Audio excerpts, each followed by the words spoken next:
మాత చండాల వంశమందు జన్మించినని వింటిని.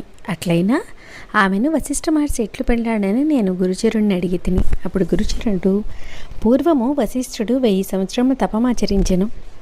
ఆ సమయమున అక్షమాల అను ఒక చండాల కన్యక వశిష్ఠునికి తాను చేయుటకు అర్హమైనట్టు ఉపచారం చేసెను. సంప్రీతుడైన మహర్షి ఆమెను వరమేదైనా కోరుకొనమనగా ఆమె వశిష్ఠుల వారిని భర్తగా కోరుకునేను. నేను బ్రాహ్మణుడును, నీవు చండాల జాతి స్త్రీవి, మరిద్దరికీ భార్యాభర్తల సంబంధం ఎట్లు యోగ్యమైందగును అని వశిష్ఠుడు ప్రశ్నించగా,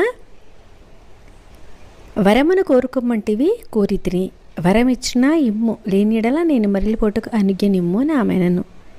వాగ్దోషమునకు భయపడిన ఆ మహర్షి, అట్లయినచో నీ దేహమును నా ఇష్టానుసారం చేసుకున్నట్టు నీకు సమ్మతమేనా అని ఆమెను అడిగాను. ఆమె వల్లే అనను.